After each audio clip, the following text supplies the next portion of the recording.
سامعین و ناظرین، السلام علیکم ورحمۃ اللہ وبرکاتہ۔ آج ہم آپ کے سامنے اخلاص اور نیت کے بارے میں کچھ بات کریں گے۔ ایک حدیث پاک رکھتے ہیں اور پھر اس کا مفہوم عرض کرتے ہیں۔ عن عمر بن الخطاب رضی اللہ تعالی عنہ قال سمعت رسول اللہ صلی اللہ علیہ وسلم یقول انما الاعمال بالنیات وانما لكل امرئ ما نوى فمن كانت هجرته الى الله ورسوله فهجرته الى الله ورسوله ومن كانت هجرته لدنيا يصيبها او امرأة ينكحها فهجرته الى ما هاجر اليه۔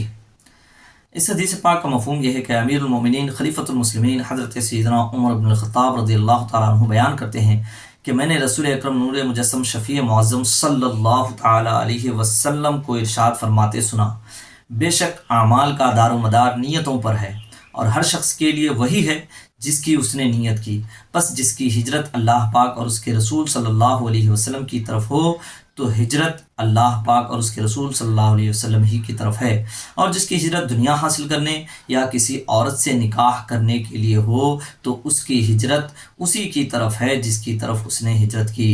حضرت سیدنا امام اعظم ابو حنیفہ رحمۃ اللہ تعالی علیہ نے اپنے صاحبزادے حضرت حماد رحمۃ اللہ علیہ کو 20 باتوں کی نصیحت فرمائی۔ 19ویں بات یہ تھی کہ میں نے 5 لاکھ حدیثوں میں سے 5 حدیثیں منتخب کی ہیں، اور ان 5 حدیثوں میں سے ایک حدیث یہ والی بھی ہے۔ سامعین، نیت کی تعریف یہ ہے کہ نیت دل کے پختہ ارادہ کو کہتے ہیں، خواہ وہ کسی چیز کا ہو، اور شریعت میں عبادت کے ارادے کو نیت کہا جاتا ہے، اور نیت کبھی خود مستقل عبادت ہوتی ہے جبکہ دوسرے اعمال اس کے محتاج ہوتے ہیں۔ ایک حدیث پاک میں ہے کہ نیت المؤمن خیر من عملہ، مومن کی نیت اس کے عمل سے بہتر ہے۔ اب عمل کی مقبولیت کے لیے 3 چیزیں درکار ہیں۔ ایک، طالب آخرت ہونا، یعنی نیت نیک ہونی چاہیے۔ دوسری چیز، سعی، یعنی عمل کو باہتمام اس کے حقوق کے ساتھ ادا کرنا۔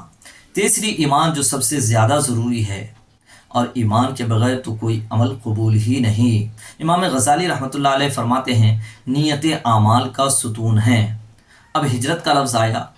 ہجرت کی 2 قسمیں ہیں، ایک ہجرت ظاہری، دوسری ہجرت باطنی۔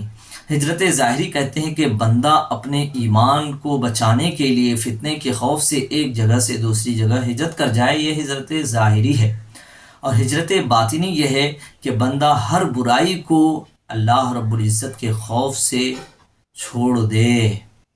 حضرت سیدنا عبداللہ ابن مسعود رضی اللہ تعالیٰ عنہ فرماتے ہیں کہ ایک شخص تھا جس نے ام قیس نامی ایک عورت کو نکاح کا پیغام دیا تھا۔